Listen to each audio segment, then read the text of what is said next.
Evening. Good evening. We're just Okay. not we're not a real podcast. We're not. Other We're not podcasts can't really, just drop for it for 2 weeks and then come back. Nobody cares. Nobody cares. So I'm yeah, eating an ice cream as well. That shows how little I take this podcast seriously. that's piss poor. We don't have our own studio. We don't have microphones. We have our own Well, living rooms. you said you wanted to talk about transfers as well, and we're gonna have done fuck all yet. So this episode interests me the least. I think from Wigan's perspective, it's probably been so. But in fact, since you brought that straight up, I'll get straight into it then. I said last season, towards the back end of last season, about obviously Wigan had a really good campaign last season. There's no denying that. But I'm not convinced that the squad they've got is, with the way they were playing football, I'm not convinced it was, kind of championship level, maybe I would say. And maybe that's the step up that the players will make, and they'll prove me wrong, and I hope that's right. But You're biased. You remember when you came round to watch the Wimbledon game? It's like the worst game of football ever. So you might be a bit biased. No, well, yeah, there's a bit of that because obviously, Wimbledon were right down there, weren't they? So there was probably a bit of that. But I suppose my question to you is the fact that if Wigan, let's say, and I don't believe this for 1 minute, I think signings will happen. Everybody gets on their high horse and thinks the transfer window's over in July. There's another month and a half yet, so you need to calm the fuck down.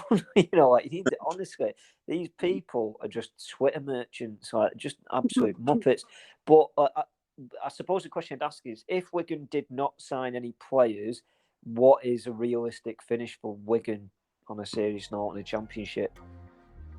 If we didn't sign anyone right now, I'd probably say I'd put us to. It'd be a real relegation scrap if we didn't sign anyone right now. Because the thing is, I'm not bothered about signing like blah blah. We've got gaps to fill. We need a left centre back for one. We've got Curtis Tilt, but he's injured at the minute, and I'm not quite sure he's going to be Championship standard when he's back. So I think he'd be good backup, but I think we definitely need to fill that gap. And then right back as well. I'm pretty sure we need another right back. We haven't even got a second right back. We've just got Dariqua.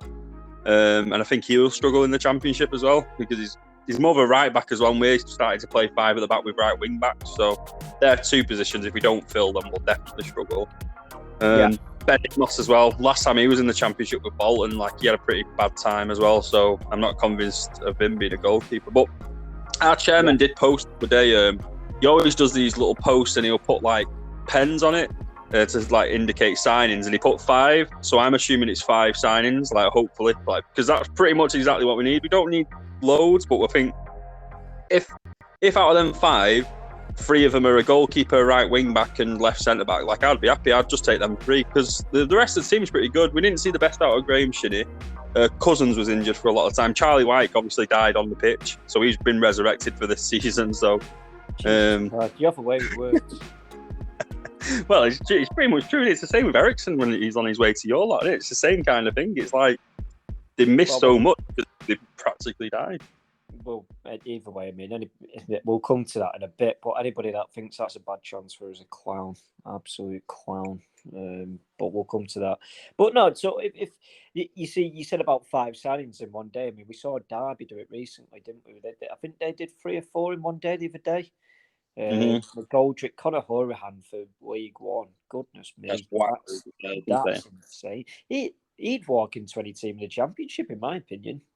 Oh yeah, he should do. He played in the Championship for most of last season, and he was pretty good then. So yeah, it's a weird. Well, I don't get. Apparently, he had offers of higher money, but he obviously sees the potential because obviously Derby are a massive club, and I think joining them, he knows he's going to start week in, week out. He knows he's going to get a good wage, and he knows he's going to be probably chasing promotion most of the season as well. So that's a really good signing for them. I can definitely see that. I'm glad we're not in the League One this season. League One's going to be so tough this season. So I'm kind of glad we're not in League One. We're in the Championship, but it's a weird one, the Championship. I look at it now, I'm looking and thinking, when I looked at the fixtures, I thought, granted, Watford, Norwich, West Brom, there's 1 or 2 others where you go, maybe, but the vast majority, like some of the teams who did really well last season, like Huddersfield, Luton, if I went like away at them or whatever, I'd be like, oh, we could definitely get a result against them. They've not got amazing squads. Some of them have, like, I think Stoke have got a bit of a daft squad. West Brom, obviously, Norwich and Watford and blah, blah, blah. But apart from a good 5 or 6 squads, you could definitely get results against most of the other teams, which is weird because it's not normally like that, the Championship. But I always think about United in these scenarios. It depends how they interpret the game. So I think like United, if they were playing West Brom at home or Fulham at home or something like that, I always remember like the players who were meant to perform would never perform and then they get turned over. And I think you'd probably get a bit of that in the Championship where, say, if somebody, for a serious example, if Wigan or Norwich just think, if Norwich or Watford just think, all right, Wigan's a walk in the park, we'll do that, then they'll get turned over, definitely. You know, it's as simple as that. And I think as well, with some Wigan's not the youngest team as well, they're a bit more experienced in terms of the players that they've got. The mentalities are different. So if they are playing younger teams, you know, I think even then they stand a better chance against them, regardless of what the name of that club is. I think it comes down to age and mentality. Yeah. Well, I'd say as well. I'm hoping if we do sign 5, we're not expected to sign 5 in one day, but if we do sign 5, I'm hoping the average age is about 25 or lower because we do have quite an old squad. So I'm hoping to inject with a bit of like youth and pace. We've been linked with that Fossey, who was at Bolton last season. He seemed like a good right wing back, so I'd be quite happy with him. I've heard off a few Bolton fans saying he was really good. He just got injured, and that's why he didn't play that much. And then an Egyptian goalkeeper, which was the most bizarre transfer story I've seen for Wigan in a long time, because he wouldn't even get a work permit. Like, we could be signing him for 1 million, and he wouldn't even play for us. I'm pretty sure. I don't know if we could swindle it, or I don't really know how work permits work. I'm just going fully off what I've learned from Football Manager. But you have to hit a certain, is it points? You have to hit 15 points or something stupid. And I think he'd only qualify for like 2 points. So it's like there's no way you'd get a work permit. So that was a weird one. It was like last week we just got linked with this, like an Egyptian outlet was saying like, oh, Wigan, blah blah blah, and then the club seemed to back it up and be like, yeah, we're going to bid for this. Like, he's called Gad. But he seemed like an all right keeper, like shot stopper, like young Egyptian. He was in the Egyptian national side recently, but he's not played for him yet. So that's why he fails to get any points for a work permit. So that was a weird one. But they're the only two. They're really the only two I've seen us even linked with. Good. They're a good age because like 23. So I wouldn't mind us going for that kind of player. Well, I'm yet to see. Yeah, nothing's happened for us at the minute. I must admit, I find myself a bit surprised at that. But at the end of the day, like I just said there, though, going back to the start of the podcast, you know, people think the transfer window's over because you've signed no players and it's the start of July. It doesn't end until, you know, the start of September. So you've got effectively 2 months. You know, the transfer window lasts 3 months in the summer. You've got 2 left. Like, it's still plenty of time. And I think with, you know, the owner that you've got, I don't think they'll just be sat there thinking, oh, yeah, we're good. Yeah, we're all right. You know, I'm sure they'll be having those conversations. I think they probably have missed out on a couple of targets they were intending to get. But that's just how it is. You have to focus on the next one. Yeah. Well, you know, it don't matter what. I'd feel hypocritical saying that. And don't pester, because I've probably been the worst one for like, sign someone. I'm so fucking bored. Like, for me though, I see someone there saying the same things to me, but I know personally that I'm just bored. Like, mine's just pure boredom. Like, I've come back off holiday just thinking like, yeah, football's back. Let's sign some players. Summer should be fun. And it's just nothing's happened, so it's just been boring. But I've seen someone that are like so dramatic, like, oh God, man, there's been rumours that we're going back into administration because we've not signed anybody. It's like, Jesus Christ. Just for record, DJ is not a 13-year-old boy. I'll just clarify that. You know, getting giddy about signings. He's not a 13-year-old boy. He's a grown man. Well, it's kind of sad. It's kind of sad. But that's how boring it can be. No, but I think there's. I tell you why I wanted to do it this time. Now, I am personally. I I've kind of lied to myself. I said I didn't want to do a transfer podcast. I was shocked when you said it. The reason I think it's reasonable now is because genuine movements are happening, and I think it's right to discuss how that changes things. But I'm not even going to go there with fan cams, but they'll talk about it all year. It's like the transfer window is not even open for another 6 months, and they're still doing it because you don't have any football acumen. But I think now that I think from my perspective, is talking about how it can influence it. I think the first bit, I'm going to go straight into United simply to. I think loads of people disagree with me on this one, but this is by far United's best transfer window post Sir Alex Ferguson. Absolutely, because we've got rid of so many mercenary football players, and we can use that budget to recruit when we can. Granted that I don't think players will come in as quickly as most people wanted to, and that's down to the owners. We all know that.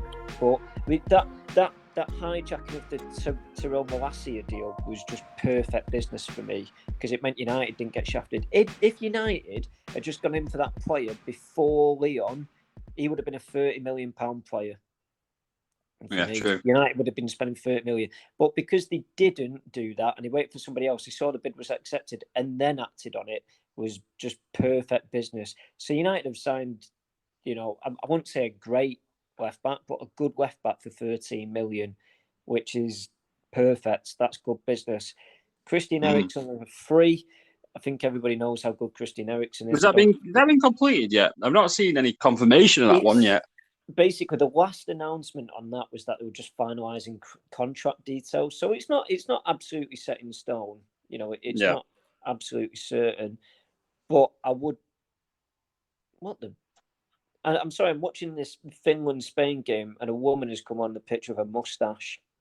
I am genuinely not joking. That has genuinely shocked me. Anyway, if you're stuck on that, just search Danielson, 84th minute sub for Finland. That is, wow, I'm staggered at that's throwing me right off. So the Eriksen, I'm working on the proviso that it is completed, but as we all know, it isn't until it's done. But again, I think that's just brilliant business. United have obviously lost a lot of mediocre midfielders, and I think bringing Eriksen in, I'm not going to say he's going to be world class, but I think he's very good quality to do that for United. So, and it takes some of that burden off, say like Bruno Fernandes, who I think a lot of people expect, so much from. So really, really happy with that. I'm really liking United's new look on recruitment. They're not trying to sign star names this summer. They're trying to sign players. Malacia, I think, is 21, 22. Eriksen's got a proven track record in the Premier League. I wouldn't call him a star player. I think he's more humble than that, but he's definitely a player that swaps into United's squad. With Sandro Martinez at Ajax, good centre-back, quite small, but I think Ten Hag's plan for him is to play him in a defensive midfield role.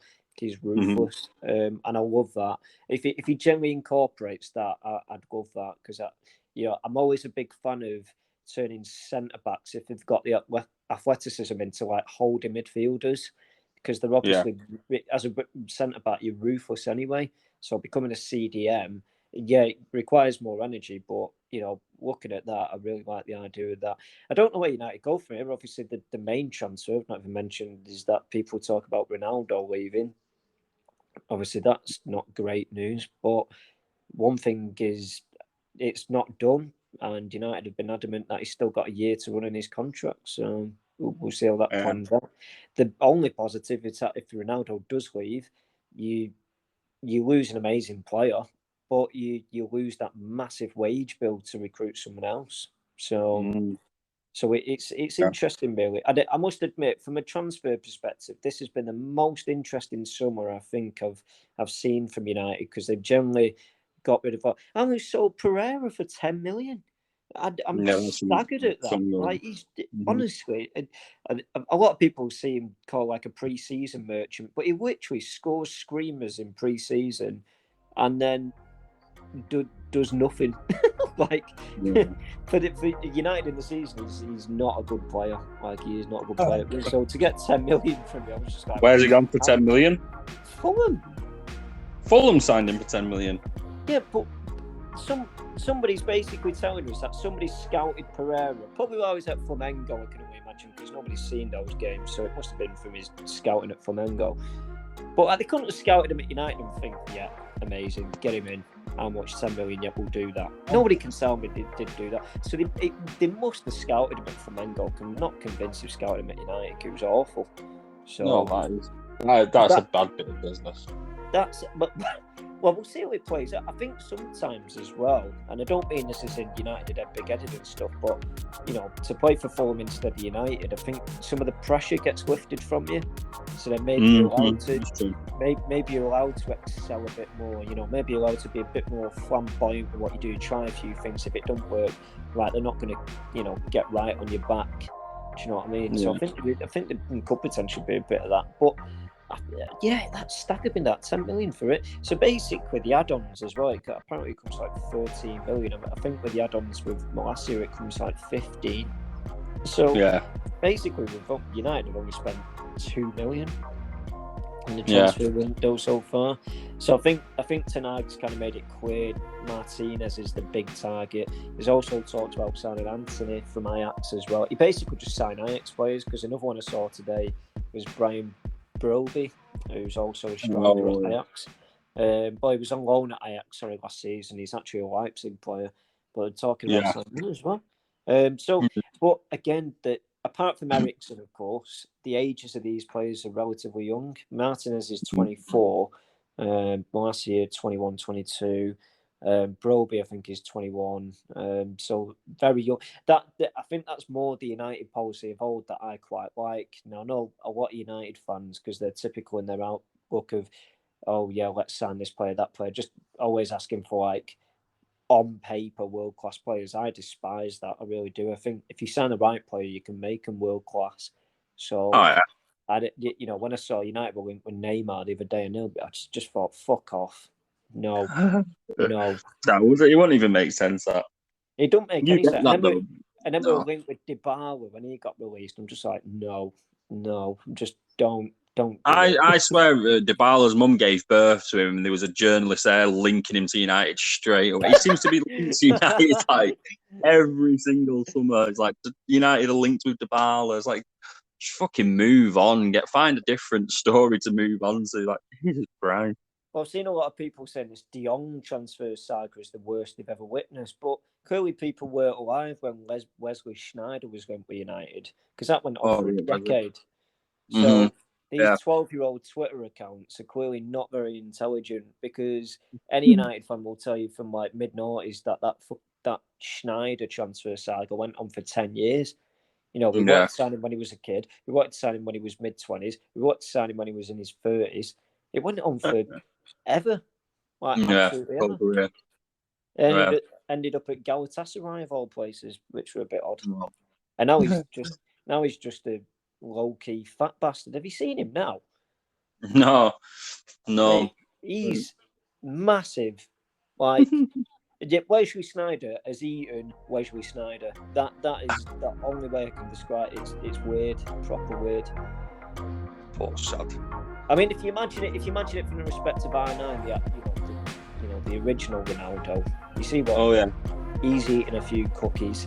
So Schneider's done the same, mate. He's just had a few cookies. That's all it is. Just got to his head. So but it seems you brought up transfers. I thought, oh, I know, I've got an interesting one for you.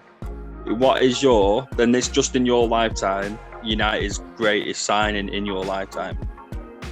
Oh, Jesus Christ. And then the part two of that is, what is the worst signing United have made in your lifetime? Are you probably able to answer that one first? I'd have easier. I've got two in mind for the best. Worst. I've got two in mind for the best and two in mind for the worst, so can I do that? Yeah, do it. Yeah, right now. Okay. What do you want first, best or worst? Oh, either, mate. Whatever you want. No, you choose. Tell me the best then. Best one. So, United's best two signings ever for me would be Roy Keane and Ronaldo. Yeah, no, fair. I think Ronaldo's definitely, like, what is it, like 12 million or something like that, weren't it? Yeah, 12 million we signed him for obviously it wasn't, his first season. He definitely struggled. There's no doubt about it. But he was so entertaining to watch. And then obviously, I don't think anybody needs to be told how good he is. So won't go there with that. Roy Keane's the same. No, nobody needs to be told how good he was. His mentality was, it's unmatched. I think by most players. His mentality was incredible. So. Bit of a hothead, obviously, but when you get a hothead play for your club, there's no better feeling. You know that's a great thing. If you've got a maniac that plays for your club that will do anything for your club, you love that player. They could be bang average, but you love that player because they're a psycho and they wear that badge on the kit, like, and you love them, don't you? You know what I mean? Like you generally love that player. So. Yeah, they're my best two. I think I would have put Brian Robson in there, but he's a bit before my time, to be fair. But yeah, no, Keane and Ronaldo for me. Worst two, quite easy. Didn't even have to think about it, to be honest. Paul Pogba, Harry Maguire, hands down. These were the worst two signings that I've ever transferred to United. Both awful. Provide nothing. Absolute insta merchants begging it for likes, hashtagging themselves. Both a complete pair of tossers. Nah, no. Honestly, I can't. Yeah, and United have had some shite players in the past, but them two. Well, the difference. I'd say the difference is with United. It's a bit different for me because most players come in around the same fee, but with you, if you sign a player for multi-millions and they end up being shit, it makes it so much worse. Wigan will never spend that much, so it's not that bad. We'll go back to podcasts from what I've been saying in the past. United shouldn't be spending £80 million on a player. I don't think any club should. Even as it pains me to say it, you look at Liverpool and City. They don't get wrong. Everybody can definitely agree they spent a lot of money on players. But like some of the best players they've signed are not 60, 80 million pound players. They got Sadio Mane for 30 million. I think they got Mohamed Salah for 30 million. You look at City, Vincent Kompany, 6 million.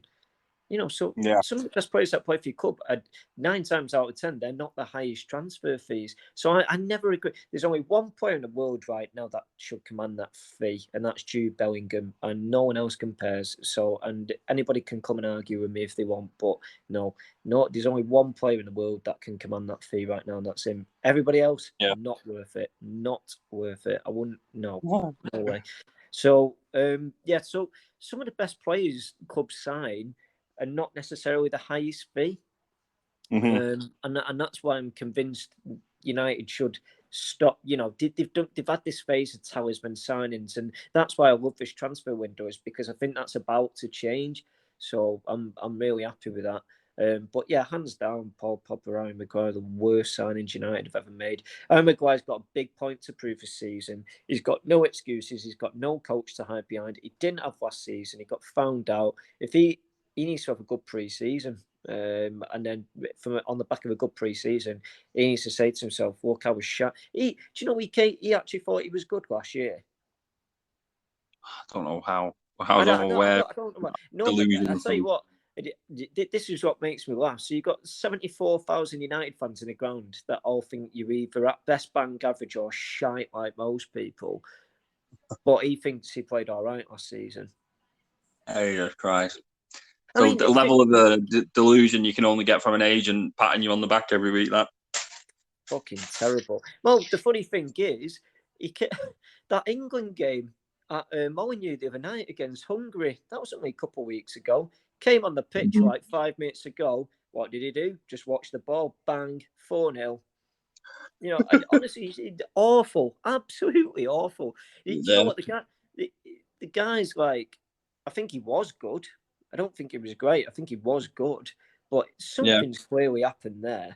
Well, you know what's interesting about Harry Maguire? When he came on loan to Wigan, I remember saying at the time, like, he'll go right to the top. He had everything about him. I thought, like, he'll go right to the top. I remember thinking at the time, like, he had a lot about him. Like, a lot of the time, he'd pick the ball up from like 60 yards and just drive it right on the pitch. He was good in the tackle, good in the air. I thought he'll go to the top him easy. And like I was like, when he went right to the top, I thought, saw that coming. But then he's been awful ever since he got to United. He's been just dreadful. He's useless. Like, by a country mile. But to be fair to him, he's not the only one, you know, and that's, you know, I always think to myself, you can have one or two bad players in a team because the rest of the team is brilliant, you know, for that league. So, for example, Wigan last season, you could argue you've had loads of great players, and you probably had the odd one or two who were bang average or pretty shit.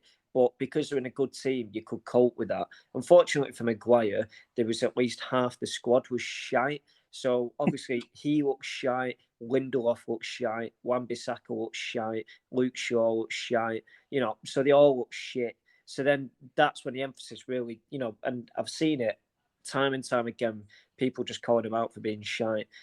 And then but for them to complain about it, I find it a bit odd, you know. But there we go. I mean, I'm not... Personally, I'm never one of them that would message a player saying you're absolutely shit. You know, so these Twitter accounts that get on people's back and have to respond in sense, it's just childish to me. But you know, I just, you know, sure, if you saw something like that, you'd want to prove them wrong.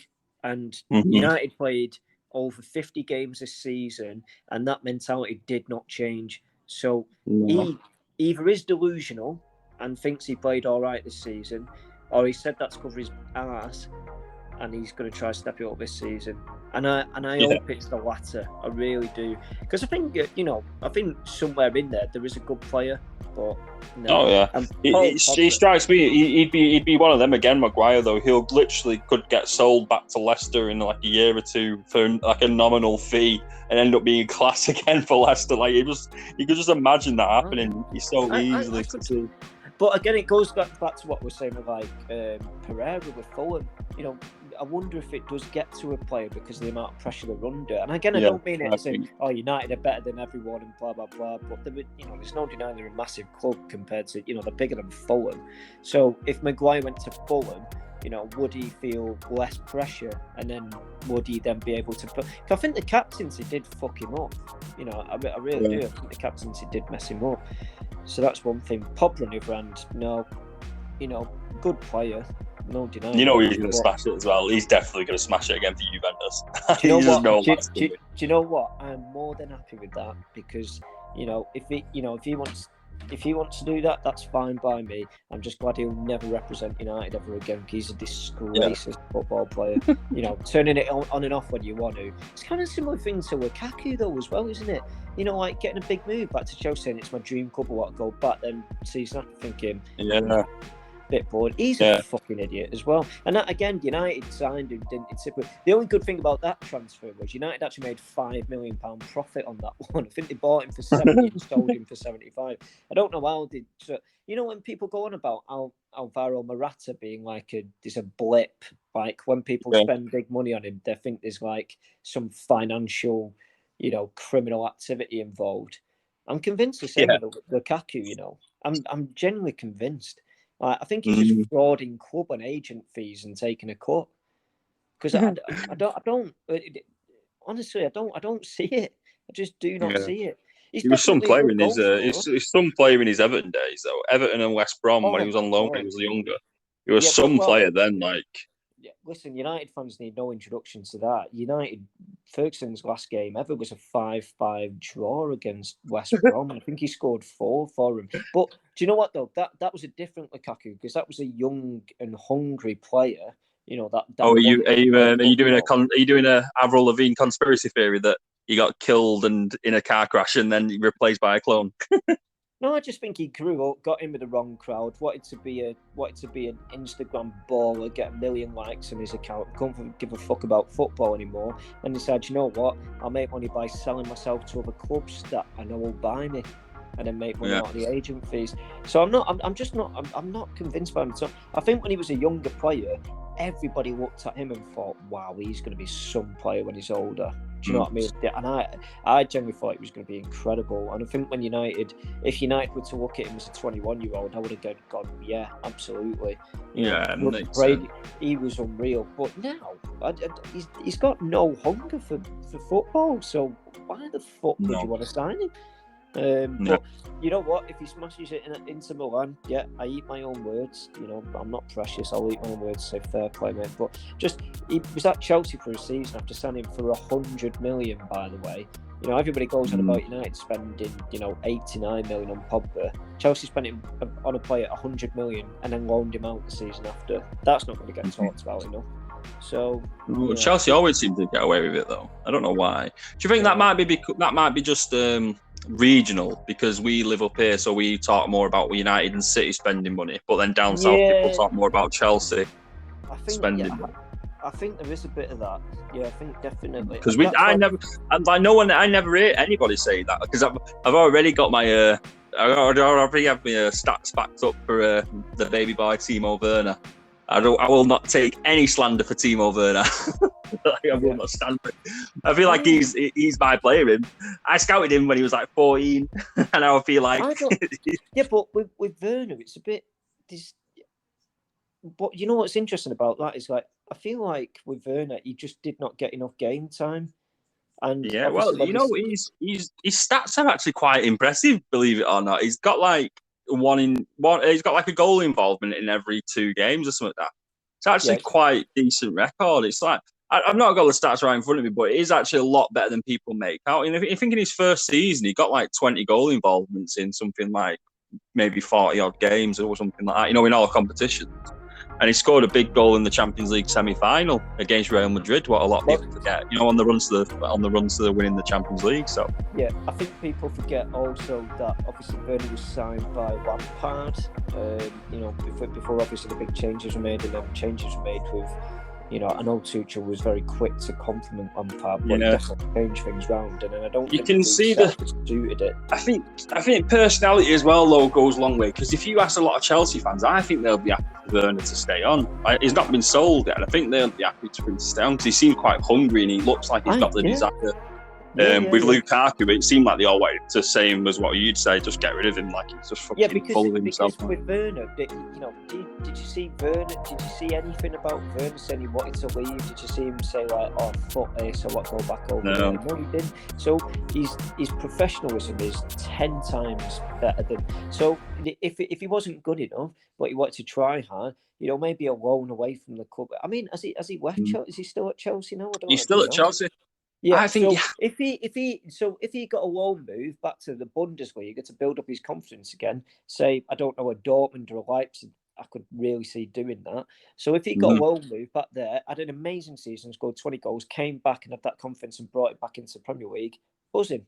You've generally smashed it. So sometimes it just takes a bit longer. And that's why I always say you should give a player a season at a new club. That's why I'm not being so critical of the Jack Grealish transfer yet, because he's not had a season at a club. Lukaku, to be fair, had a full season, played enough games, and then came out on a foul-mouthed rant and went, "Oh no, do you know what? Fuck this! I want to go back to Milan. You're boring." That's just wrong. It's just wrong. Yeah. And he's played in the Premier League before. Grealish, to be fair, because of his fee, there was always going to be good. That's the thing with them fees. Once you spend that money, the criticism is just constant. You can't escape it. So that's why I don't agree with doing it. So for me, if Grealish doesn't have a good season next season, then do you know what? The criticism is warranted, but not right now. He will do. I'm pretty sure he will do, though. Yeah, but that's exactly it. It's that season to embed yourself, have a pre-season under the club, get yourself used to it, and then come and then when you have a good season, if he has a good season next season, everybody can meet their own words from last season, can't they? And that's how it goes. So I can't see many people getting close to City next season. Even Liverpool, I think City will walk it next season. I'm convinced of it. They create an insane amount of chances, and they've just signed Haaland, who has one of the best conversion rates in Europe. And it's just like, I just can't.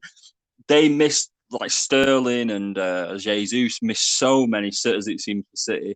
And I just feel like Haaland's just going to gobble all them up. And like Alvarez as well, he seems pretty decent as well. But I just feel like City I just can't see anyone else getting close to that. City were great last season with a great striker. Now they've got potentially a great striker. I can't see much else. For me, that's the sign of the summer so far. Like, I just think Haaland, he literally looks like a young Lukaku with more pace. And I just think I'd be worried if I was a team trying to compete with City at the minute, to be honest.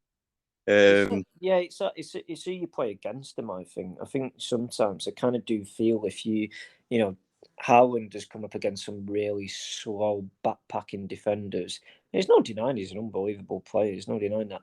But I always feel like, do managers dare to take a punt and play like a holding midfielder at centre back to deal with that pace a bit better, to deal with that strength, in the same way, but deal with the pace a bit better. So that always, I always wonder how that'd go. Like I keep saying, it's amazing the lengths that City keep going to try and beat Wigan in the FA Cup. You know what I mean? Every season, just sign more and more players, and they just Pep. I know for a fact Pep's just sat there going, right, if we get Wigan again, and we got fucking Ireland this time, we're gonna put 9 past them. Like he's waiting for that sweet revenge. I think what Wigan should do, announce the first signing as Fabian Delph and then get him to score against him in an FA Cup knockout phase. Come on, full circle, but Pep just fucking loses it. I mean, I'll do mine. Since we've moved, spent so long talking about trash people who've played for United. I'll do my favourite Wigan signing. I think my favourite, I'd say best. The best is probably Valencia. Came from nowhere, for next to nothing, and we sold him for 16 million after having 2 really solid seasons with us. That was some brilliant scouting. Again, though, no idea. Probably because he played for Ecuador so many times, and no idea how he even got a work permit. Because I don't know where he even came from. Just turned up one day. And the weird thing was, I remember watching him in the World Cup as well. I remember thinking he's a good player, and then imagine watching a player, and you're for a low league Premier League club. Well, that's where we were at the time, and you watch a player in the World Cup, I think he looks pretty mint, and then your club signs him out of nowhere. I was fucking amazed. Yeah, that's a coup. And do you know what's funny about that as well? Most of those signings, I've seen a lot of them international signings just be shite. I've had a good Euros or a good World Cup, and they actually turn out to be absolutely shite when they play for you. No, I personally thought he was going to say Hugo Rodallega. Personally, if I had to, I'd probably go with Hugo as well. Another one where I just inspired again, just a random Colombian from another. I'm sure it was. No, it would have been a bit different. Yeah, Valencia was a lot earlier than Rodallega, but again, just out of the blue, I don't really know who they even played for before Wigan. It's just where did you get them from? I think my honest opinion of this, I think Wigan just went over to Honduras, saw the national team, and thought, okay, we'll have him. Just go to Honduras. We had Palacios as well, but I'd say Palacios will definitely be thrown in. They're more for, I mean, not really Rodallega, but Palacios and Valencia, just for the sheer amount that we made profit on them was fucking impressive. But Valencia was such a good player for us. So was Rodallega. It was just these kind of mad players where probably the main thing I miss about the Premier League is we never get to do that anymore because of work permits, and we can't really attract them. We just can't sign them just fucking mad South American players anymore, which I do kind of miss a little bit. Everyone we signed now is British or English or just Irish, mainly Irish because we've got a lot of boardroom members who are Irish. So I'd say worse. Sorry, go on. I know you're saying, but we were talking about doing scouting and doing the course and stuff, and I always wonder, if a club like Wigan would take somebody voluntary from, say, I don't know, Holland, for example, get them to scout the second division or the lower clubs in the top division, and see if they could, try and pinch a couple of players from there who stand out a bit, because they've got the thing I always think about them leagues is they've got so many players who are just class yet they're 18 years old. And they could definitely, given a season or something to embed themselves, they could definitely turn it around and become absolutely mint. Mint. But that, I mean, we're kind of that Pyro at Swansea. He's a young lad. He was 21, signed for $1 million for Swansea, then got 22 goals. So, I can't be told it doesn't work. So it's just brilliant scouting. Really. Scouting. It seems some clubs it pays off. I think Brentford, they're a prime example of that. Just scouting, they worked a treat for them. Signed some mad young players from weird leagues, and then it's fucking paid off big time for them. Yeah. And they've got the appeal though, haven't they, Brentford? I think there's a bit of that appeal where players want to move to London. I think they've got they've got the bigger appeal, and that's I think. Gary what's wrong with Wigan? You've never been. Have I never been? No, I've been all right, mate. Don't worry about that. So yeah. So yeah, It's got two train stations. that's why I always That's wonder how when good Wigan players. is. That's why I always wonder when players sign for Oldham. I'm like, really? this is where you want to train. This is where you want to play football. Have you been in the town centre? There should be like a sign on fee. It shouldn't be a sign on fee. It should be just living in Oldham Fee or living near Oldham Fee. Which, by the way, as a little side point, like they've got new owners now. Good to them, like all the best to them, because they were in a turmoil. Yeah, they got took over recently. Yeah, no idea who the new owners are, but it's good to see that they finally in like decent hands. Well, hopefully decent hands away from the previous owner. Anyway. That club has suffered more heartache than any club in England, I think, for the last 20 years, maybe. I think that's a fact, though. I think that's actually a fact, isn't it? I'm sure they've had the most relegations. They've had this. They've had that. I think it's actually a factual statement to say. Suffered that much shit that to see them do well for a season. Granted, that might not be this season, but honestly, from what they've been through, I genuinely hope they have their top season and just smash it, because they've been through hell and back with all sorts of shit. You know, they were still even in League One. I think they were still playing players like they were like the bottom of the salary chart in League One. They weren't the smallest club, but they were still bottom of the salary chart because still. And then even then, you know, I think even in League Two last season, I still think they were like lower part of the salary. So. Mm-hmm. I don't know how they've managed to do it for so long. Do you know what? I think last season was obviously a bitter blow. Like that was a really bad one. I still don't know what's happened to Scunthorpe. Somebody really needs to enlighten me on this one. Like that's fucking crazy. They were a championship club. I don't know how that's happened. I'm really. I feel like my body's disjointed at the thought of that. I don't really understand how that's happened. But yeah, well, both of them clubs shouldn't be in the National League. Oh no, absolutely. You just like to think. Yeah, true. It is true. There is a lot of look at Stockport, mate. They were championship less than 10 years ago, probably. So it's crazy that teams can fall. Stockport will fly back up. I've heard they're linked with Cole Stockton. It's like what? Like one of the top goal scorers in League One last season is going to go to Stockport in League Two. Like that would be fucking it's not wild. Impossible. Ollie Palmer, mate. Ollie Palmer. That's what I mean. Always resonate with me. I'm flying in League Two. Wrexham coming a league below. Yeah, fuck off. See you later. Honestly, no, they signed him. They signed him from League One. He went from League One to National League. One. Yeah, he did. Yeah, same with Sarcevic did as well. I suppose, didn't he? He went from Bolton to Stockport as well. Yeah, he just like I'm in League One. I'm in a really tough competition. Do you want to come join a club 2 weeks below for a bit more money? Yeah, fuck it. That's fine. No, but I mean, the Sarcevic thing. I mean, you could argue Stockport's a lot closer to home for him, to be honest. But apart from that, there's no excuse really. Just because he's from around where we live, so you could Stockport's a lot closer to home for him, really. Yeah. But yeah, no, there's been. I tell you, do you know what's really intrigued me about his transfer window? Raheem Sterling and Nathan Ake going to Chelsea. I don't. What is that? That's like a generator. Someone's pressing like FIFA transfer generator. That just pressing buttons, just like what random names, random club. Yeah, it doesn't make sense. For all them years, we took the piss out of FIFA for the most fucking random transfers. Like I don't know, Dybala going to Arsenal. You can bet your bottom money that will fucking happen this summer. You know, like honestly, something random. Sterling and Ake going to Chelsea. Barely even make. You know, like the weird thing is, like Ake makes some sense because they've just lost Rudiger and Christensen, so Ake makes a bit of sense. Sterling makes zero sense because Chelsea play with a back five with wing backs, and obviously Sterling's more of a winger rather than like an inside forward. So because his chance conversion's awful for an inside forward, so it doesn't really make sense. I think Tuchel's going for the ultimate utility, going to convert Sterling into a right wing back. You know what used to be able to do an ultimate teams where you used to be able to turn like David Luiz into a centre forward.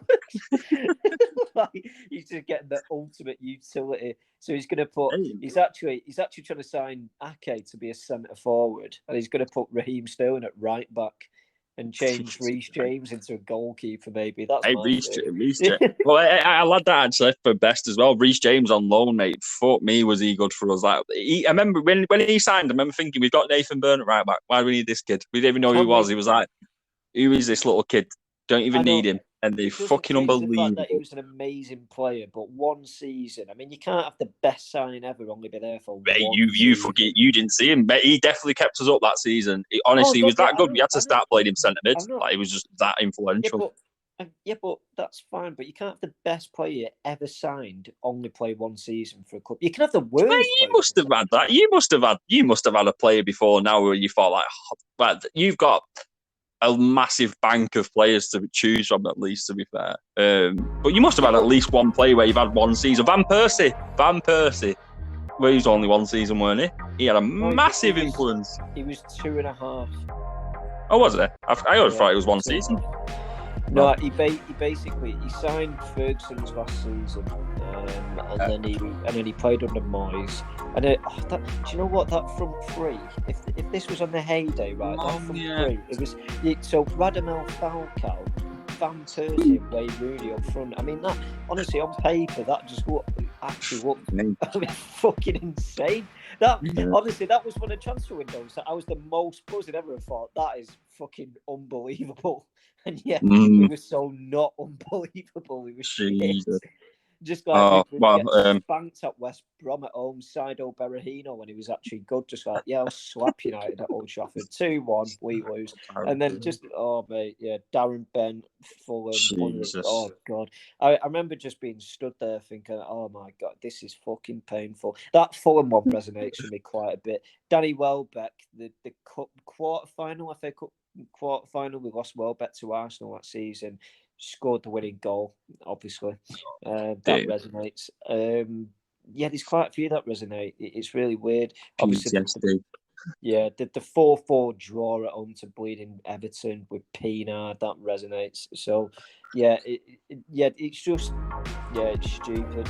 But I don't know. You can have I don't think you can have an amazing sign that only played for one. Don't get wrong. I think you can have an amazing player that played for one. I don't think it can be regarded as one of your best signings, though. You're putting Reece James in the same bracket as Ali Al-Habsi. I mean, are you sure about that? Al-Habsi was a great signing, to be fair. The only reason I didn't say Al-Habsi actually because we got him. We weren't like plucked from obscurity. We got him from Bolton, like down the road, and we didn't.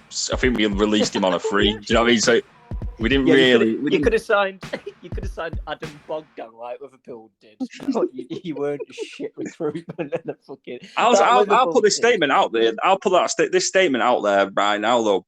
I'd say that for a shot stopper, I'd say Al-Habsi top 5 Premier League ever. Honestly, at shot stopping, unfucking believable. I've never seen a keeper like him. If you watch clips of Al-Habsi, like just not coming to collect corners and blah blah blah, but just for shot stopping, mate, fucking unbelievable. Like it's just unreal. Like his reflexes were insane. He made the best saves I've ever seen from one goalkeeper. But some of the other stuff he did weren't great. But his shot stopping was so underrated. I think he probably, if we'd have made he stayed up that season, we won the FA Cup, and Al-Habsi had stayed, blah blah, he would have been like half a transfer window away from joining a top club. Someone would have had a look at him and gone like, yeah, we'll have him. Like, I don't know about the top club, but I could. It's difficult to say. I'm struggling to remember that time, but there's no doubt about it. Al-Habsi was a good goalkeeper. There's no doubt about that, in my opinion. But I think top. I mean, to be fair, that's the beauty of opinions, isn't it? I think top 5 is pushing it. But to be fair, nobody. Name me 5 better. I know I can't. That's why I'm saying it, because I can't right now. I mean, exactly. Even I can think of 5. Even straight away, I was just like, well. Yeah. Well, I'm putting because my mind's blurred now. I'm trying to think back to like, I mean, I was born in '92, so I'm trying to properly scroll it back a bit. But yeah, it's been some really good goal, of course, for us. But I don't know. I'll let other people debate that. I'm sure Wigan fans that listen to this will say, "Yeah, he's top. He's the best ever." What the fuck? He's the greatest of all time. Right, talking of back on track, I'd say our worst ever, and this cuts me to the core. It has to be Boselli. It has to be Boselli, mate. It has to be. I hate to say it. I do hate to say it. And he did score a goal that helped us win the FA Cup against, like, I can't remember, Spriggy, so like 2 in the cup run in the early rounds. So yeah, he did have a part to play, and he did leave with a winner's medal, and he went on to have a fucking amazing career. But 6.5 million, I think it was our record signing in the Premier League. And I thought it was 5. Was it not 5? I think it was. I don't know, but either way, it was like, for us, it was like unbelievable money for us at the time. And the worst part was, I think he scored something like 7 in 7 pre-season. So I was like, oh, straight in that fantasy football team. I thought, this guy, he's going to fucking fire Wigan to Europa League football or UEFA Cup football. I thought, this is it. And then he just never got it. He just never seemed to click for him. Nothing seemed to go for him. And then he got dropped out of the team. I'm sure like someone daft replaced him as well. Like, I think we started dropping him for that Angelo Henriquez. At one point, you loaned us some kid, Angelo Henriquez, mate. Yeah, 2013. Hey, I remember that as well, because I'm sure at one point he had like more FA Cup medals than someone like Wayne Rooney or something daft, because Wayne Rooney hadn't won like that many yet. Pissing myself thinking like some fucking random kid. He ended up at, where did he go? He went to Dinamo Zagreb, yeah, that's the one, yeah. And you know what? I was buzzing about that because he signed like a season after Chicharito had signed. And obviously, nobody had heard of Chicharito, but he was South American. He was small, tiny, rapid, and ruthless. And then we signed this kid, and you're thinking, oh my God, who's signing another Chicharito? He was only like 2 million as well. I thought, fuck me, get in. Could have 2 South American whippets up front at one point, but he just never lived up to it. Chicharito did. He didn't even do it for us, to be fair. I don't think he even scored for us. It was the same. Like, just disappointment. The only thing, the thing was with Boselli, I remember watching him thinking, I still like him. If he got more of a chance, I think he would have done all right for us eventually. But because we went down and he was like our highest earner, he paid so much for him, we tried to make money back on him, blah, blah, blah. I think we loaned him out and then tried to sell him, but it just failed so miserably. Then he went on to be, I think it's Mexico's 3rd all-time top goal scorer in the Mexican league for Leon or whatever they call it. But he's just such a shame that we paid so much for him and we just got nothing from him. That's so disappointing. But I mean, he played his part. He scored against like Macclesfield in the 3rd round of the FA Cup when we won the FA Cup. So, mate, I wish you didn't spend 4 million on Will Grigg in League One. Just saying. Yeah, fucking right. So if we was there with a Sunderland fan, I think they'd actually say that.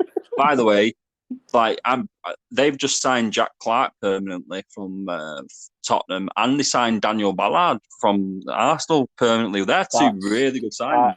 Yeah, I've got about that. But yeah, I don't, because that Ballard played for Blackpool, didn't he? And he had some. Yeah, he was really good there. Who was the first name you mentioned? Sorry, what was that? Jack Clark. Yeah, originally. No, I think he was it Leeds or something? I don't know. Was it Leeds? Was he on loan at Leeds or something? Oh, that was it. Yeah, he was from. Yeah, you're right. Yeah, it was. He went to Tottenham. I think, and then. But the thing with they're 2 players where if Sunderland had signed him on loan, I'd be like, yeah, what is that? That's not great. It's not an amazing signing. But when you've signed them permanently and you're going to reap the rewards, it's like, fuck me, they are 2 really good signings, like for that level. Because it's annoying as well. Because we came up as champions, and it's like. Every time anyone talks about who's going to go down this season, it's like Rotherham and Wigan, and then everyone just avoids Sunderland. Sunderland came up through the playoffs, and they're the least likely of the 3 to go back down, and it's so frustrating. But I think there's a bit of a mentality set in there, though, because if you think about it, it's like when Fulham won the Championship the season before last season, or something like that. They won the title. And then they basically just got slapped in the Premier League and got relegated. So the title winners, for some reason, are usually more likely to go down. I don't know why. Having said that, that doesn't mean it's right. And I think obviously last season, looking at, I mean, 2 clubs had points deducted. So I bet some Wigan fans are out there. So right, who's getting financial fuck up? I tell you what, Birmingham. That's a. Yeah. I just saw. Seen his after. That's really fucked up, isn't it? Birmingham, what's going? I don't understand. That guy generally does not have a fucking clue what he's going on about, and he's potentially the owner of the club. Like, you can't. I can't think of it. If you're a Birmingham fan watching that, I'm shitting it, me. Like, if I'm one of them and I watch it, I'm shitting it because I'm not convinced that's right, me. I'm really not. I think it's Reading as well. Annoyingly, Reading have got fucking all these like financial fair play regulations, and they've still signed more players than us. They've still signed like 3 or 4 players, and they can barely sign anybody, and they still signed some players.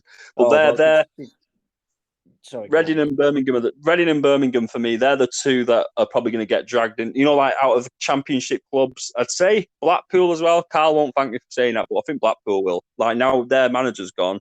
He was the main thing keeping them like as a steady Championship club. I think Birmingham will be right down there personally. I struggle to understand how they get out of that rut. Really, I think they'll really struggle. I think Wigan and Rotherham will probably be down there, if I'm honest. Just a bit. This is just guessworks off the top of my head. Reading, they honestly, I mean, they just stayed up. I know they could have easily gone down last season if it wasn't for Derby's points deduction. They could have really gone down. They've struggled to see it out this season. Other than that, though, I don't really know. I mean, Blackburn as well. I mean, I know they had a good season last season, but they don't seem to be recruiting anyone either. Like, they just seem to be losing potentially. Sometimes it shocks you. You know, you have a really good season, it don't work out, the players move on, and then you collapse, don't you? Yeah, I can see that happen with Blackburn. I don't know why. I can see it happen with Luton as well. Like Luton, they have signed 1 or 2, I think, but they've lost Cal Naismith, who was in their team of the year. He was in the Championship team of the year as well. And then Huddersfield as well. They've just lost their manager, and he's the similar story as Blackpool. He's the main reason. Before he joined, they were in a relegation battle, and now he's fucked off. So it's a bit like Blackpool and the reason I've not mentioned them is because their recruitment's still been pretty good. And I still feel they'll have the depth, and when you get recruiting players, the hunger the hunger increases, I think. Whereas if you don't recruit anybody, everybody takes a more half-assed attitude because they're not fighting for the spot as much, and then maybe they just kind of slack it. That's why I think with Blackburn, I think that might be the problem. I think the players might slack it. I could be wrong. They might even win the league next season. Who knows? But with the Championship, you really don't know. Yeah, that's the Championship is so wild. Can just say Championship League One by far two, if not the 2 most unpredictable leagues in the world, aren't they?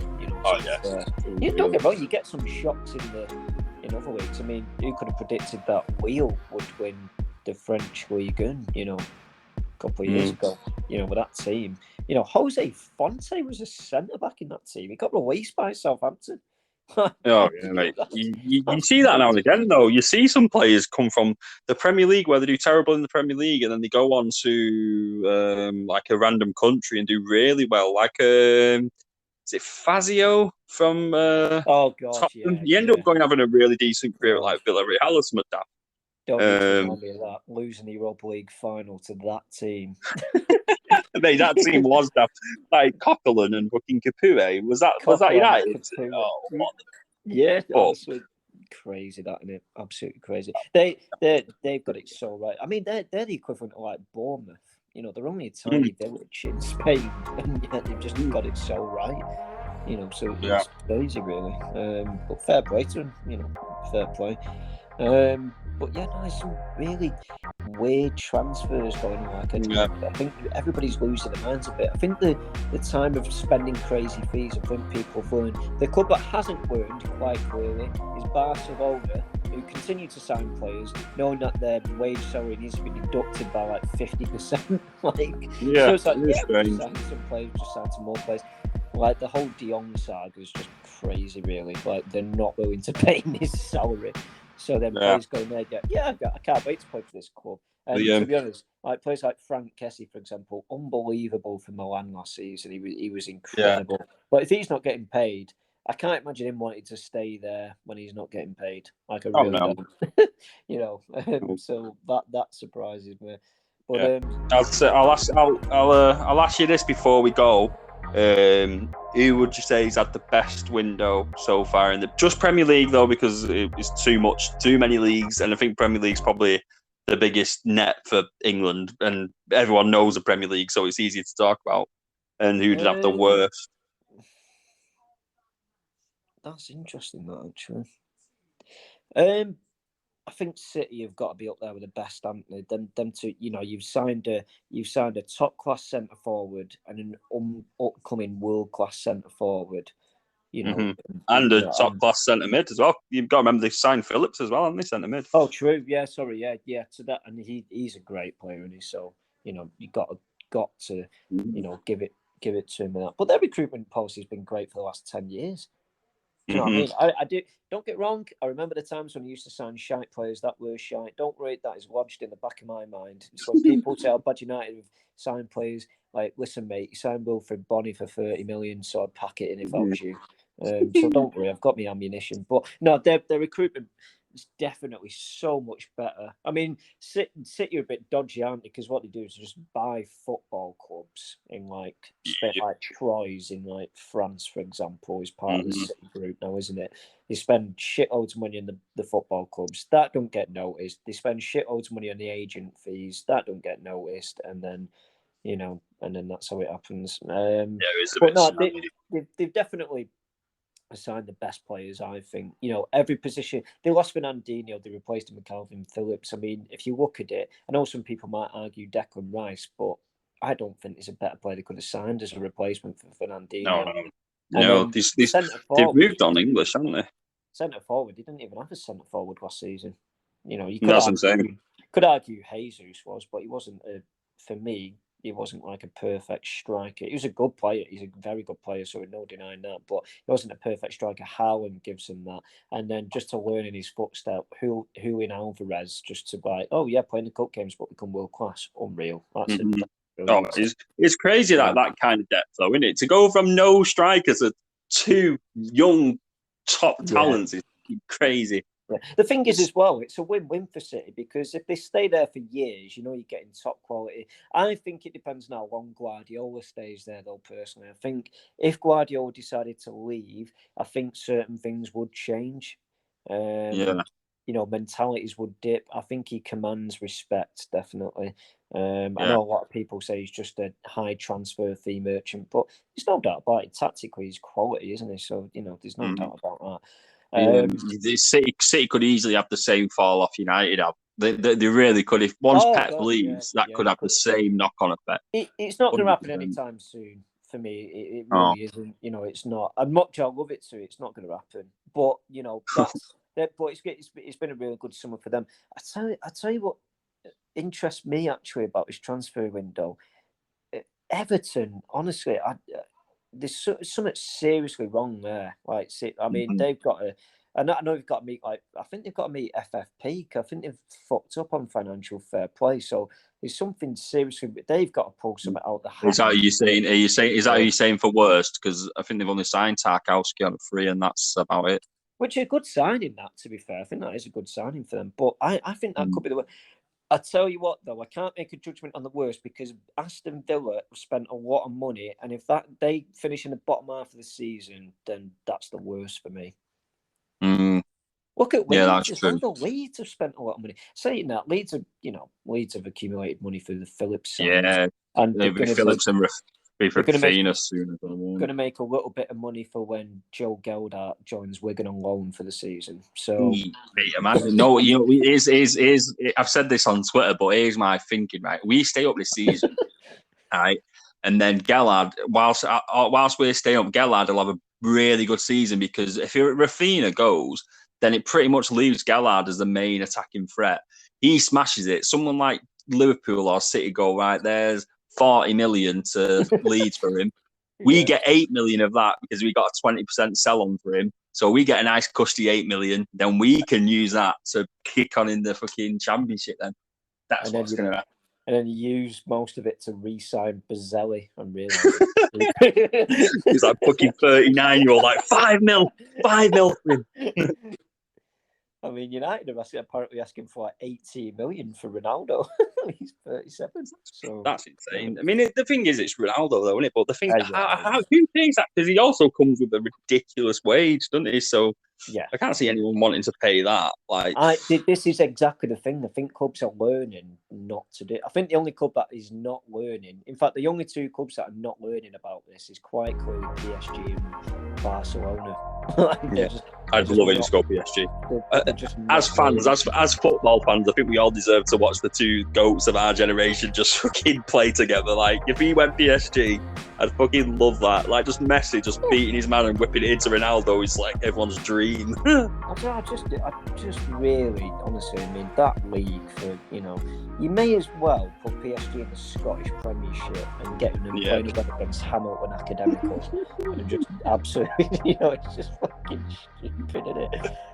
That would be great to watch. Where you've got like Ronaldo as a player manager at like fucking Rangers somewhere, just like fucking dicks. Just get fucking snapped in half by McGrath or something.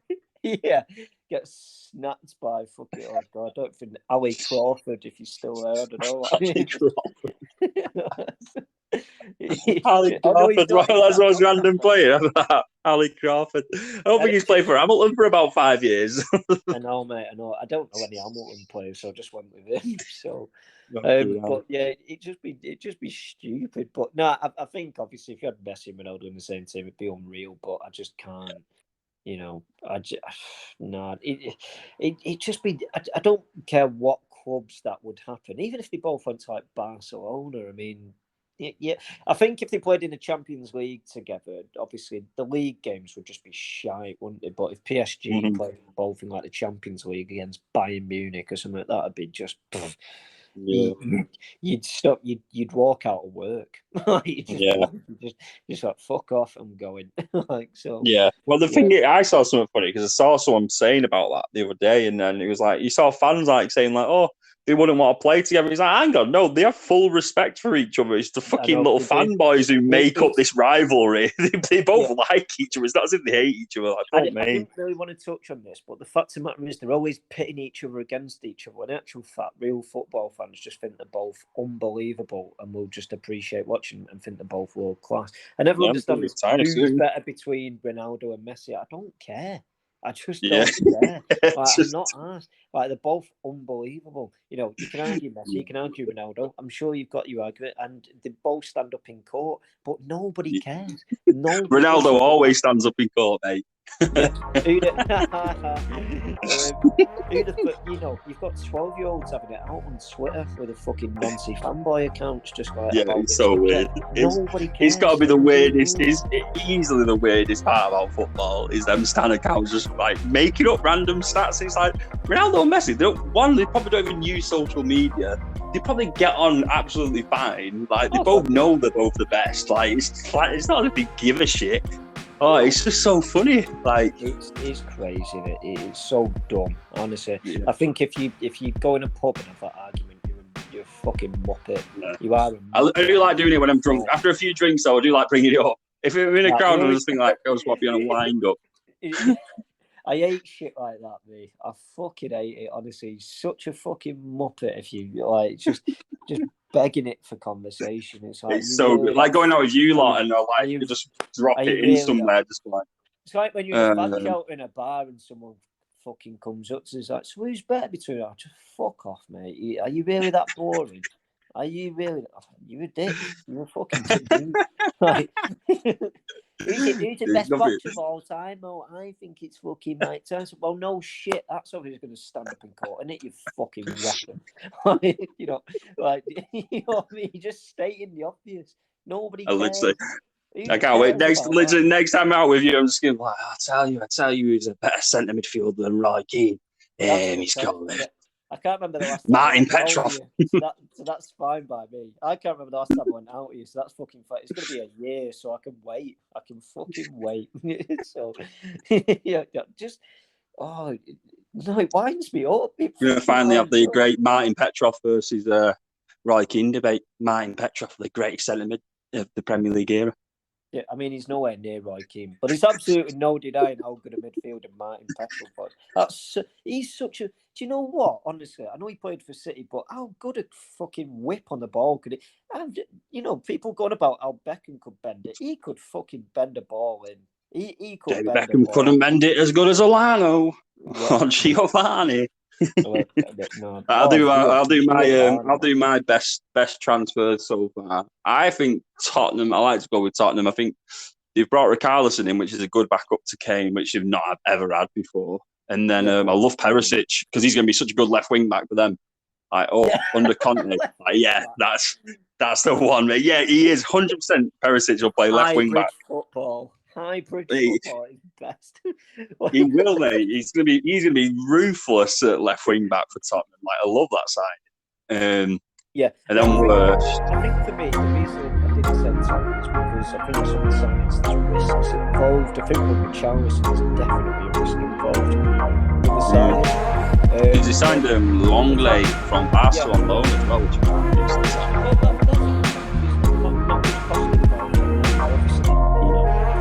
for centre backs, that's all right. Give some competition, so that's good.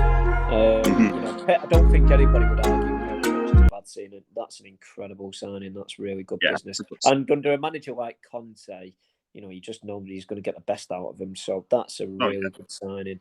They sold obviously Steven Bergwijn back to Ajax. They've recouped some of the fees they spent as well. So they've had a good, I think for me again, with Villa and Tottenham, it's yet to be seen. If Villa do really well, winning a domestic trophy or something, that'll be considered an unbelievable season. So therefore, it would have been a very good transfer window. If they finish in the bottom half of the table, that's going to be considered shite, like genuinely shite. So we've not even mentioned Newcastle, have we? Really?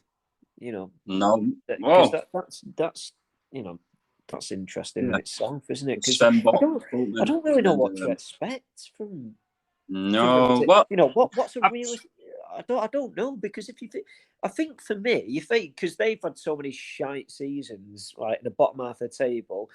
I know they've spent a bit, but even if they finished in the top half of the table and played some decent football this season, I think they'd take that.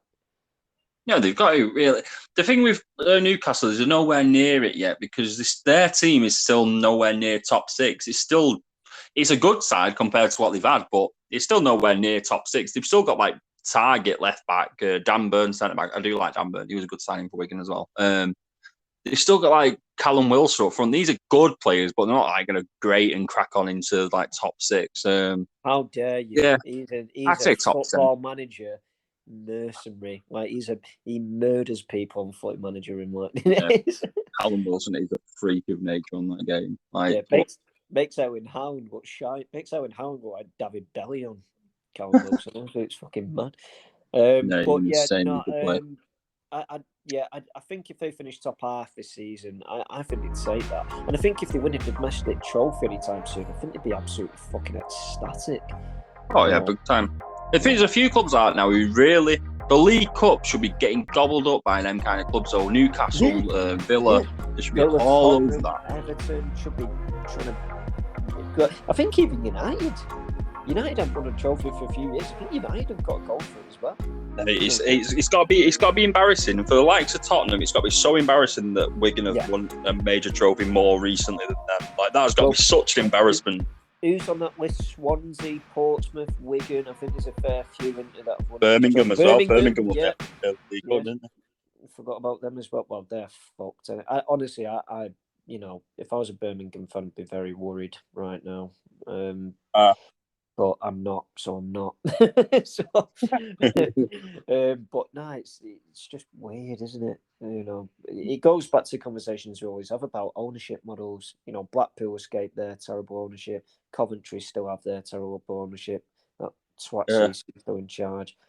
So it's crazy. And, we've not even mentioned Nottingham Forest, to be fair, really. I tell you what, Dean Henderson on loan for them is a fucking amazing signing. And, that's a really good signing for them because he needs game time. And there's no doubt about it. And that's why I love United's transfer strategies. They're not trying to hold on to players anymore that they just don't fucking need. Like, they're just, okay, see you later. Like, but not in a bad way, because they know Dean Henderson's a good goalkeeper, so they've just loaned him out. And then the original rumour was there was an optional fee at the end of it. And I was kind of like, please don't do that, because if it's like 20 million and we could end up getting 40, we've just screwed ourselves over. But apparently, they said they rejected the optional fee. United took the optional fee out, so therefore they've just loaned him. So that's really good. So that's good business for United, because no one's going to get in over De Gea. You can argue if he's a great goalkeeper or a good goalkeeper. For me, I'm going to be the odd one out and say I don't think he's a great goalkeeper. I think he's a good goalkeeper. I don't think he's a great one. No, he's not there with because he makes too many simple errors. He makes some unbelievable saves, but he makes too many simple errors for me. So that's why, for me, he's not a great goalkeeper.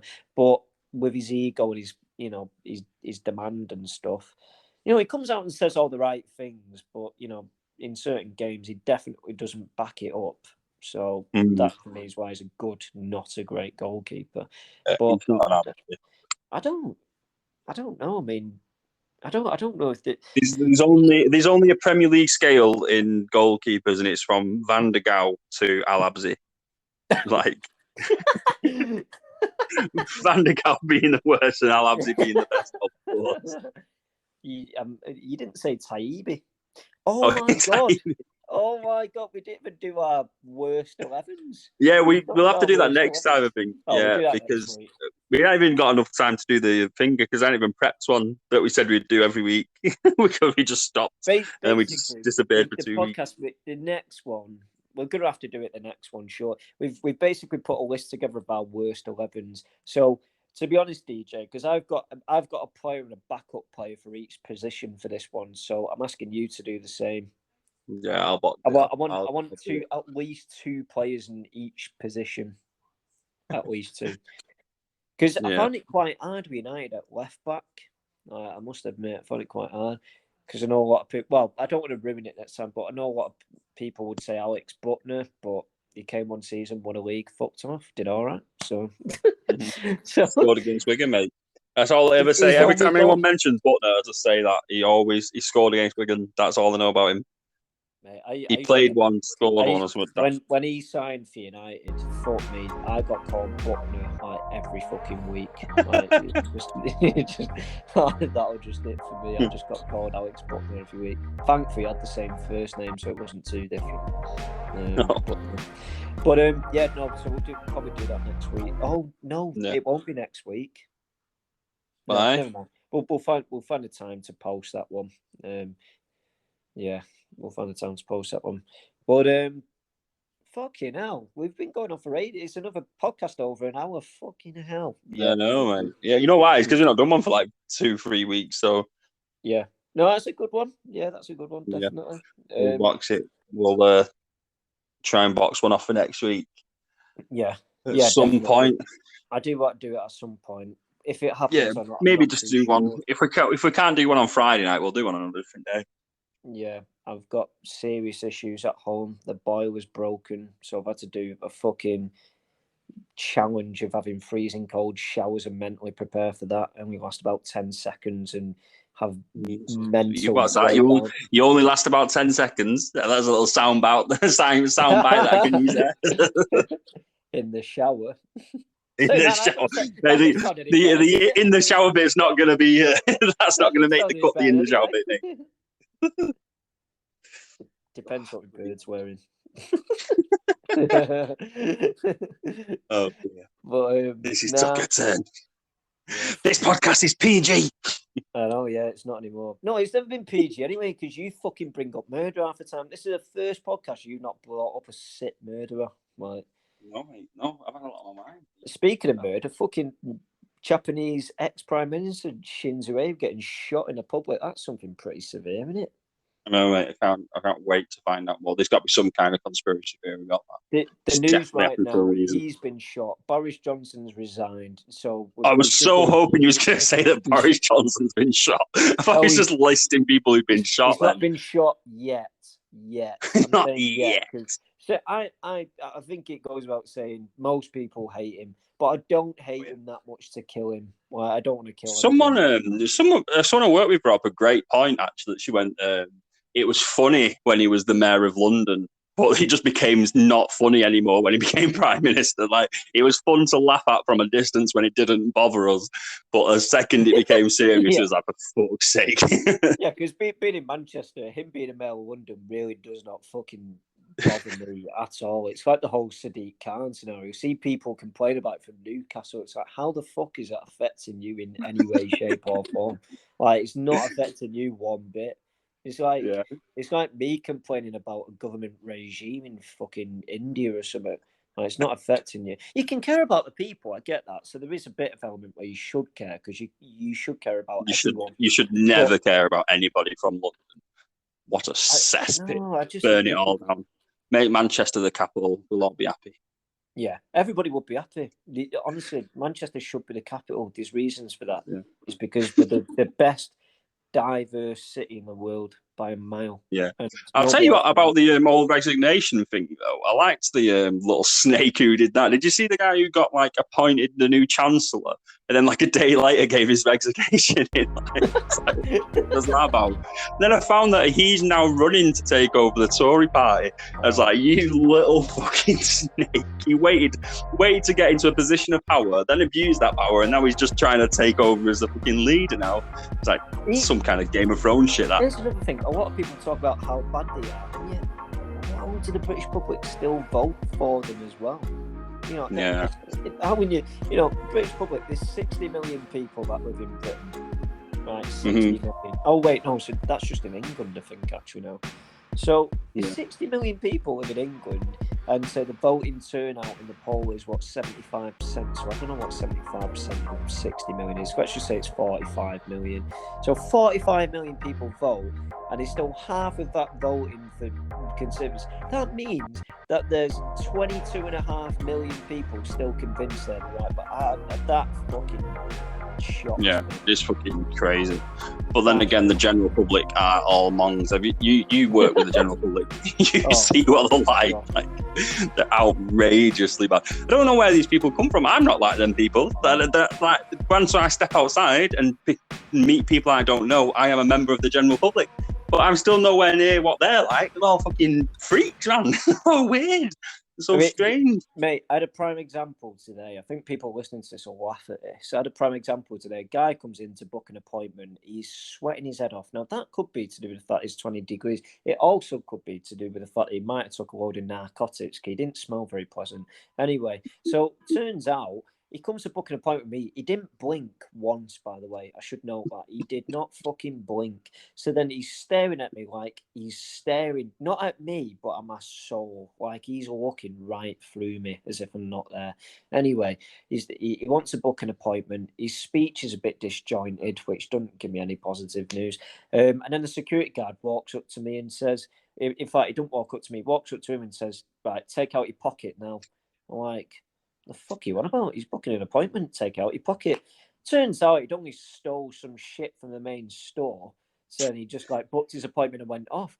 First thing he did, deleted that appointment. That is not happening. No. See, it's Boris Johnson's not took the resignations well, has he? His eyes so like his eyes are wide. His speech was disjointed. About this, definitely Boris Johnson sounds just like him.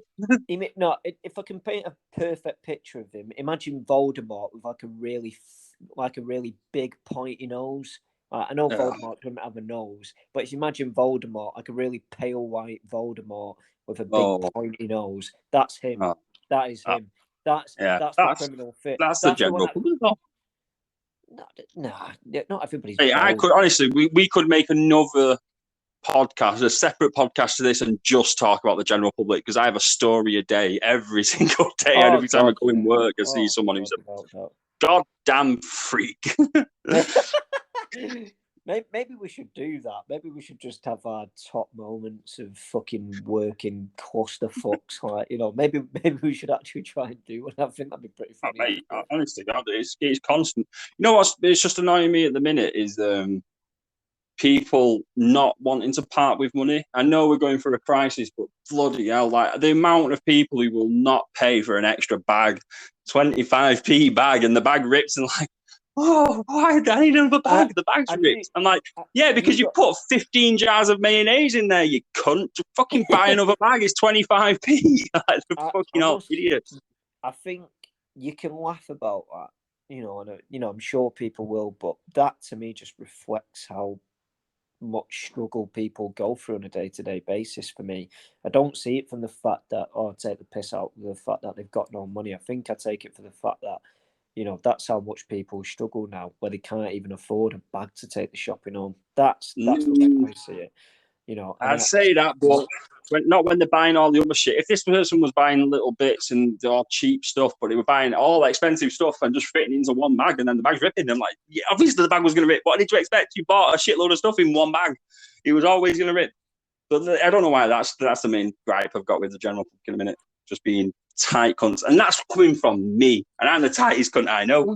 Well, so, you really are the man with no heart. So yeah, maybe. No.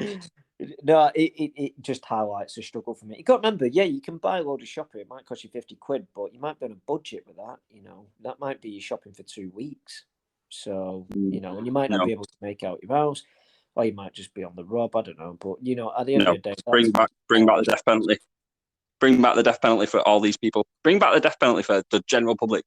Anytime they piss you off, that's it. Certain death. They just drive me insane. They're so horrible. And they all stink as well. Have you just had an email from the British National Party asking you to join as a member? Have you just had... This is my interview to join. Yeah, you've got an interview to join the National Front. Oh, do you know what they've done as well? Because it's like one of the schemes or whatever. We have this thing where you can use a healthy start card, and you can get fruit and veg and milk for your kid, blah blah blah, whatever. Mainly for your kids, so they can have some food. They've changed it now, so you can buy anything with that card. So people are buying fucking beer and whatever they want with a fucking card that's meant to be for fruit and veg for your kid. It's just a fucking horrendous idea.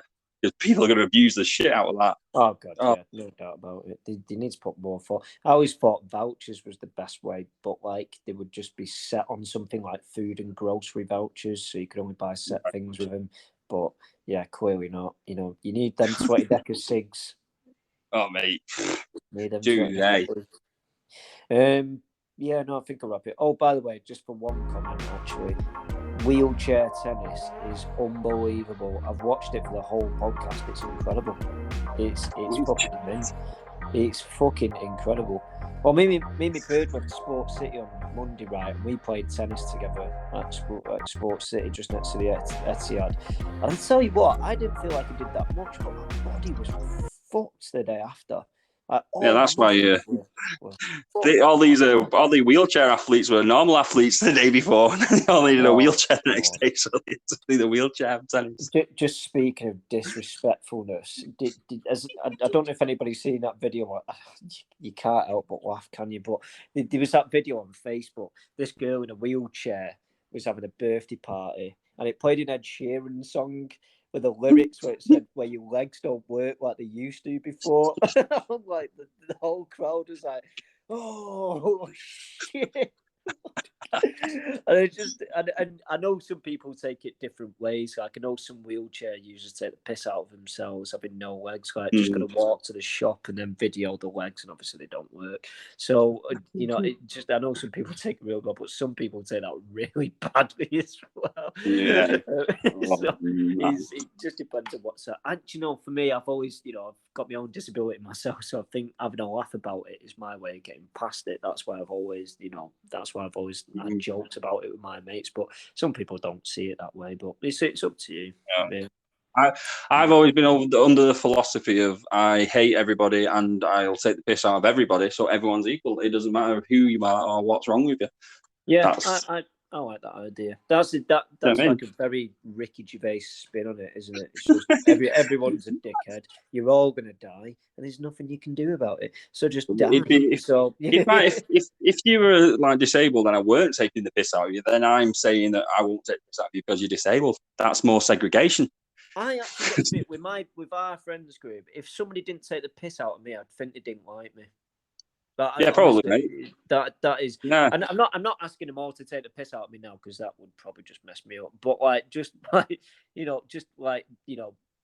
I can't go anywhere without getting called a fucking tight cunt with you. Like, Jesus Christ, I don't even have to do it, mate. I could be at a table paying for all the bills and I'd still get called a tight cunt with you. Like, which is fair because I am. So I expect exactly. it. I was going to say we're not taking the piss. We're stating a fact. There's nothing tight about that. Yeah, I was completely making up a story about me paying any kind of bill. I will not pay for anything that's not mine. So for those of you that don't know, this man puts 50p bets on as a potential stake of like $6,000, and it never comes in. But it's always if one comes in though. 50p. If that one comes in, mate. If that one comes in. Have any of them ever come in? Don't know, but the day it does, I might just prove a point to you lot and be like, "That's it." The point, fucking prove I'm not tight now. You've now spent $2,000 on 50p's that have never worked. That's the point I'm making to you. That's the economic realization I'm trying to make. Yeah, but my bank account doesn't know that. And I trick my bank account into thinking that I'm not spending money. Your bank account might not realize it because you've not got invoices dating back to 2010. But your fucking Sky Bet account's got an history where you can fucking see it. So. Yeah, I don't look at that part. I never look at that part though. Mate, I had a 180 quid profit last year. It was buzzing. So I'm actually buzzing. So yeah, it don't count if you put that money in yourself and never bet it. Put 120 quid and not spend it. Oh, that's true. Yeah, you could argue. No, I definitely did. I had some good wins and some bad losses. So yeah, no, I did. I definitely did. I think the year before that was about 100 quid down. But Jesus. Yeah, in my kind of world, that's a bad year. In your kind of world, I don't check my bank account, so it doesn't exist to me. But it's the same. That's true. 50p or 50 quid in it. Yeah, fucking wrong. You don't know how much to heart I take losing money, mate. Well, not that much, clearly, because you've been betting for years now and you've never won. So clearly not that much. That is true. That is very true. So. Let's wrap it up because I need to get back to making you a birthday gift. I'm gonna make a homemade birthday gift, a homemade birthday card. I'm scared. I feel like I could lose my house from this gift. Like, I mean, you're not the nicest of people to speak to, so I've got the feeling it's gonna be like a bomb. Like, I'll send you a bomb. Well, if I could make bombs. Now the National Front have sent you an email to join their club, and knowing that I'm all for diversity. If it's a way to make money, and if I could make bombs, and they were offering to buy bombs off me. Could I turn a blind eye? But I could turn a... I don't even know what that phrase is. What's that phrase? But I don't know. But I just generally know like you were saying about work permits and visas. I think Israel has just opened its doors to you now. Like, feel free. Fuck off. Like, yeah, but if I'm back Israel, then I look good because I won't be anti-Semitic. There's always a turn, mate. There's always a way to turn the media on me looking good. Well, yeah, just become a politician. You're right. Mate, I think I'd make a great politician. Don't bomb Palestine or Israel.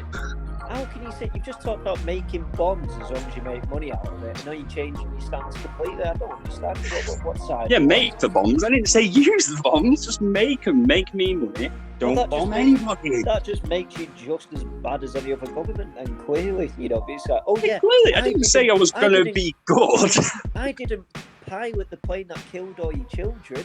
But I supplied the pilot with all the bombs to go and kill your children. But that's fine because I didn't drop the bomb. No, I just supplied you with all the goods. That's all I did. That's just stupid. You don't do it with a plane. You hijack planes. You don't provide the plane. So now you're committing about terrorism. Not only are you committing two fucking world atrocities, you're now committing a national atrocity and two world atrocities, like all in the same sentence as the sentence after, I think I would make a good politician. Well, by today's standards, you're fucking absolutely right. You'd make an absolute... Exactly.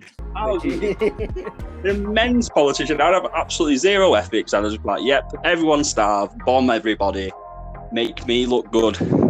You got to remember, Jeremy Corbyn, mate, all he said was, can you please stop bombing Palestine? He was like, anti-Semitic, anti-Semitic. He hates Jewish people. Oh, my God. Right, let's call it a fucking day. Tuesday. I'm dying for a piss. This has gone on for so long. My bladder's expanded that much that I've got no room left in my living room. I am now the man with the 10-tone testicles. I need a fucking wheelbarrow to carry him about. Right, I'm fucked. Never mind. Right, next time, worst 11s and a potential political transfer window. Yeah, yes, that sounds perfect. I think a political transfer window just sounds fucking hilarious to me. I just feel like it'd be really funny to do one. Right, Nadine Norris has joined the Green Party and exchange him for Angela Rayner. Angela Rayner is now the head of the Conservatives. What the fuck happened there? Angela Rayner's gone on loan to the SNP. Yeah, a 6-month loan deal. Yeah. The Green Party were interested, but they realised the Green political views were not quite as strong. But it's not quite the tactic they were looking for. She was all for fucking burning the world's oil, so therefore she went to the SNP instead. UKIP signed Alistair Campbell on a free transfer. Literally just before we go, he's got some nerve. I hate Boris and blah blah, but he literally backing Tony Blair, fucking getting involved in wars, and he was giving it big bollocks the other day. I was like, what are you on about? Piping up. This has got a 2-hour podcast written all over it. I could just literally spend a podcast going, a £1.2 million fee for Rishi Sunak from the Lib Dems has been rejected. They really want to stay core to the lying principles of telling students to pay for their tuition fees when actually they didn't. So they thought the best way to do that was get the biggest lying bastard going, So it'd just be dead funny, wouldn't it, really? It would be. Diane Abbott has rejected a move to an independent, as she didn't know what an independent meant. So it'd just be dead funny, wouldn't it? You could just make them up as you go along. Keir Starmer has failed the medical. He will not be joining. He'll not be joining the Conservatives on a 5-month deal. After a doping scandal or something like that. It's like, they're all fucking doped up. Well, we know that's all right, don't we? So you could just keep it going all day. Oh, no, I could do this all the time. Yeah, mate. Fucking hell, Jesus Christ. No, let's leave it. Let's go. It's been an hour and 36 minutes is an insane amount of time. I might have to do this in 2 parts. This is definitely a 2-parter. Priti Patel has become the first multicultural member to join the National Front. It has been confirmed. Yeah, signed, done deal. Which is a really National Front and the Conservatives offering a testimonial match for Margaret Thatcher. Yeah. Where will this match be played? Bolton. It'll be played in Bolton. Yeah. More likely, mate. Yeah. Where is the most National Front area you can possibly go? Just pick wherever it is. Just pick there. That's where it's. Margaret Thatcher and Prince Andrew. No, it's not Bolton. It's Luton, isn't it? That's where it's. Luton. Yeah, Luton. You love a bit of National Front at Luton's ground. And all you'd see is just English flags everywhere. Margaret Thatcher and Luton as well, because they had the paedophile scandal. They all the fucking minors. Oh God. There we go. Ghislaine Maxwell, special guest. It's all going. They just took such a turn. We nearly finished this like about 20 minutes ago. Then the second we brought over football MP transfer window, it just took such a turn. At the Prince Andrew Stadium. Prince Andrew Memorial Ground. Luton would actually change one of their stands to that. I could imagine it. No, it'd have to be Tommy Robinson, wouldn't it? They'd have to go. Of course, they'd have to go with their town hero, wouldn't they? Oh my God! I heard he was on trial. He was on trial with the Tory party a few years ago. Why do we always come to? Do you remember? Literally, our previous podcast was a Brexit 11. One of our previous podcasts was a Brexit 11. We're just obsessed with taking a piss out of right-wing politics. It's fucking great. It's interesting. I think it's got to be. I think like Brexit and blah blah blah and everything to do with right-wing politics. That's up there for us. as it is for Americans and gun crime. You know what I mean? That's like our hot topic that we love to go on about. Yeah, well, you've got to remember, America's gun crime to us is very severe. America's gun crime to America is not that severe. They'll just keep saying, "I want to keep my weapon to defend myself." From what? What? You know, if nobody had any weapons, you wouldn't need to defend yourself as much, would you? It's a bit fucking backward. It would be superb if they eventually just finally banned all guns and got rid of all guns and fucking aliens landed. Which is like, God damn, they were just so fucking annoyed. Yeah. Well, I heard Jeremy Corbyn's organising a free move abroad to the MLS Democrats to finalise a move to rid the world of gun crime. So, you never know. Right, can we just stop now? Like a really Just stop. Right, Yeah, I'm going. This Yeah, has been no, a funny podcast from two people that don't have a fucking clue what they're talking about. So if you watched it, thank you. If you didn't, fair play to you. You're very intelligent. Great knowledge. Great foresight. Yeah. We have no insight in anything, and we're both fucking clowns, so nobody cares. Yeah, that's a good one.